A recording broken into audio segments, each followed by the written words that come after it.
आशीष श्रीवास्तव। और जैसा कि अब मैंने नेक्स्ट वीडियो पढ़ाऊंगा, वीडियो के अंदर मैं पढ़ाऊंगा आपको चैप्टर नंबर 2 पॉलिनोमियल एनसीईआरटी के एक एक करके क्वेश्चन कराऊंगा। लेकिन उससे पहले मैं आपको एक चीज़ बताना चाहता हूं कि अगर आपको ये वीडियो पसंद आता है तो please please please like, share and subscribe मेरे चैनल को करिए, क्योंकि मैं बहुत मेहनत से इस वीडियो को बना रहा हूं और आपके लिए ही बना रहा हूं।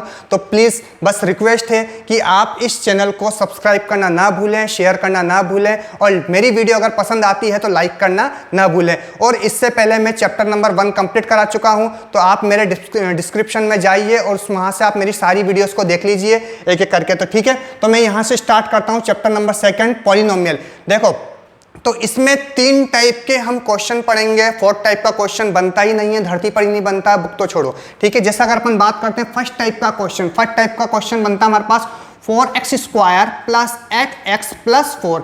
इस टाइप का हमारे पास में क्वेश्चन देखने को मिलेगा जिसमें 3 टर्म्स होगी हमारे पास में। ठीक है, तो इसको हम करेंगे मिडिल स्प्लिटिंग टर्म से।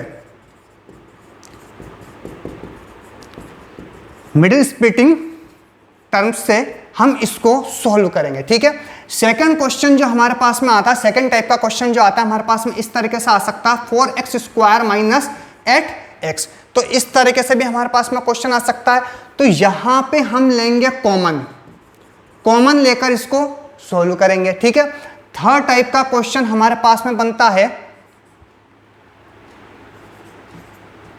4x² - 16। तो इसको हम कर सकते हैं कॉमन लेकर भी हम कर सकते हैं। और ये जो डिजिट है, जो वो कांस्टेंट वैल्यू है, ये कांस्टेंट वैल्यू को राइट हैंड साइड लाकर भी हम इसको सॉल्व कर सकते हैं। तो कांस्टेंट वैल्यू को राइट हैंड RHS की तरफ लाकर भी हम इसको सॉल्व कर सकते हैं। तो इसमें हम सेकंड चैप्टर के अंदर 2.2 की बात कर रहे हैं। 2.1 के अंदर कुछ भी नहीं है बच्चों, आता भी नहीं है पेपर के अंदर, इसलिए 2.1 में नहीं पढ़ाऊंगा, क्योंकि एक वो ग्राफ का चैप्टर है, मैं उसको थोड़ा सा बता दूंगा, उसी में आपको समझ में आ जाएगा। ठीक है, तो फिलहाल हम देखते हैं एक्सरसाइज 2.2। एक्सरसाइज 2.2 के अंदर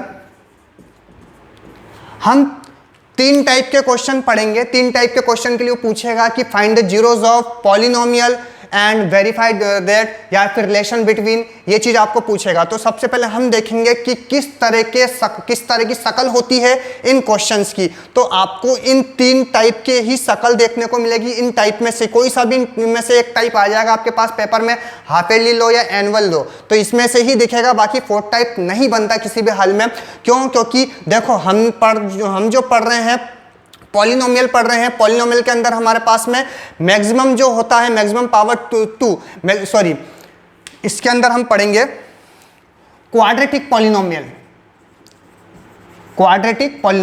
तो ये वाला जो एक्सरसाइज पढ़ेंगे इसमें हमारे पास है क्वाड्रेटिक पॉलिनोमियल। क्वाड्रेटिक पॉलिनोमियल के अंदर हम इसलिए नहीं कर सकते क्योंकि हम अगर इसको हटा देंगे तो हमारे पास में क्या बन जाएगा, लीनियर बन जाएगा, और लीनियर हमारे चैप्टर में काम का नहीं है। इसलिए हमने क्या करा है कि सिर्फ इसको सेफ रखा है। बाकी इससे हमने क्या बनाई है, इक्वेशन बनाई है।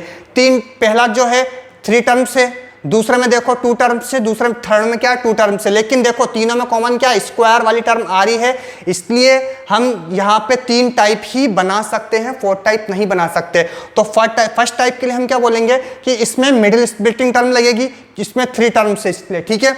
उसके बाद में हम देखेंगे कि इसमें हम कॉमन लेकर ही काम चलेगा हमारा। इसके अंदर हम 2 टाइप से सॉल्व कर सकते हैं। कैसा? फर्स्ट कॉमन से, दूसरा इस कांस्टेंट वैल्यू को RHS की तरफ भेजकर इसको भी सॉल्व कर सकते हैं। अब हम एक एक क्वेश्चन स्टार्ट करेंगे करना और देखेंगे किस तरीके से इसको सॉल्व करते हैं अपन। ठीक है,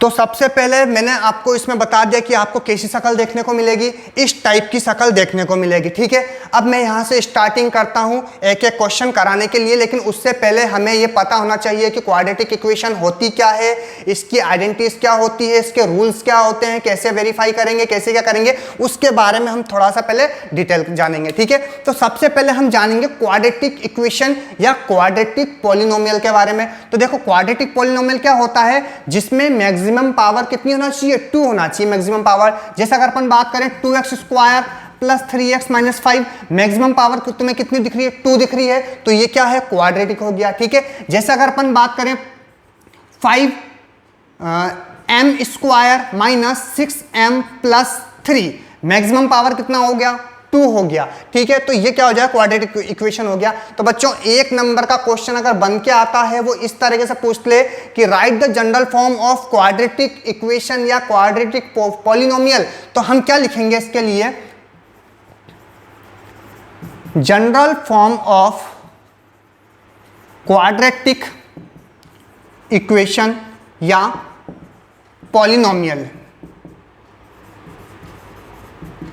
ठीक है, यहां से स्टार्ट करना, नोट्स बनाना यहां से स्टार्ट करते हुए चलना, क्योंकि अभी तक मैंने आप लोगों को बताया था सिर्फ शकल देखने के लिए कि क्वेश्चन में शकल किस तरह की मिल सकती है हमें। ठीक है, अब यहां से हमारा काम का पोर्शन स्टार्ट हो चुका है, यहां से हम नोट्स बनाना स्टार्ट करेंगे। तो general form of quadratic equation हमारे पास में होता है ये polynomial ax square plus bx plus c, a is not equal to 0। क्यों a is not equal to 0? क्यों? क्योंकि हम पढ़ रहे हैं क्वाड्रेटिक इक्वेशन। क्वाड्रेटिक इक्वेशन मतलब क्या होता है हमारे पास में, मैक्सिमम पावर 2 होना चाहिए। अगर ये हमारे पास में 0 हो गया तो हमारे पास में क्या बन जाएगा, लीनियर इक्वेशन बन जाएगी जिसकी मैक्सिमम पावर कितनी होती है 1 होती है। तो इसलिए हमें काम तो किसका है, क्वाड्रेटिक का, इसलिए इसे 0 नहीं कर सकते, इसलिए हमने कंडीशन भी लिख दी, where a is not equal to 0 लिख सकते हैं। ठीक है, एक काम, अब इसके बारे में देखो क्वेश्चन क्या पूछता है,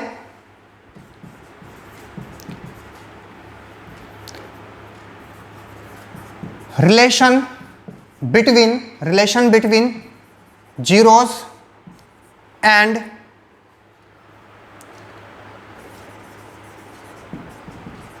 coefficient, relation between zeros and coefficient. तो इनके बीच में हम रिलेशन देखेंगे कि रिलेशन क्या होगा, सम ऑफ जीरोस इक्वल टू होता है माइनस का b अपॉन a, या फिर हम यह भी लिख सकते हैं कॉफिशिएंट ऑफ, ये b किसका कॉफिशिएंट है, x का, coefficient of x upon a, coefficient of x square, यह भी लिख सकते हैं। और दूसरा हम रिलेशन फाइंड करेंगे, सम ऑफ जीरोस हो गया, प्रोडक्ट ऑफ जीरोस होता है c अपॉन a। c क्या है हमारे पास, कांस्टेंट, और a क्या है हमारे पास में, वही कॉफिशिएंट ऑफ ax स्क्वायर। तो ये चीज तो मैंने बता दी तुम्हें, वैसे पेपर में ये चीज नहीं लिखनी, हमारा इसी से ही काम करना, और पेपर में हमें यही चीज लिखनी है। ठीक है, तो हमें रिलेशन कैसे फाइंड करना है, जैसे अगर अपन बात करते हैं general form of quadratic equation के लिए हमारे पास में ये होती है ax square plus bx plus c। अगर हमें रिलेशन के लिए वेरीफाई किससे करोगे, वेरीफाई बच्चों इसी से ही वेरीफाई होगा। ठीक है, क्वेश्चन हमें जो 3 नंबर का क्वेश्चन आएगा वो तुम्हें जीरोस तो फाइंड करवाएगा, लेकिन उसमें रिलेशन भी फाइंड करवाएगा। कैसे कि relation between zeros and coefficient, जो हमारे पास में कॉफिशिएंट है उससे जीरोस का रिलेशन बताओ। तो हमारे पास में जो हम सम ऑफ जीरोस करेंगे, इधर से हम माइनस b अपॉन करेंगे, दोनों की वैल्यू इक्वल आनी चाहिए। ऐसे हम प्रोडक्ट ऑफ जीरोस करेंगे और c अपॉन करेंगे, c अपॉन a करेंगे, इन दोनों की वैल्यू इक्वल आ जानी चाहिए।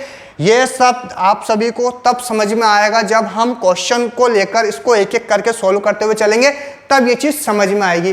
तो सबसे पहले इस चीज को नोटबुक में लिखो, फिर उसके बाद में मैं एक चीज और बताता हूँ, वो जनरल फॉर्म उसकी क्वाड्रेटिक क्यूबिक के लिए बताता हूँ मैं, उसके बाद में अपन आगे चलते हैं। ठीक है, नोट कर लो इसे।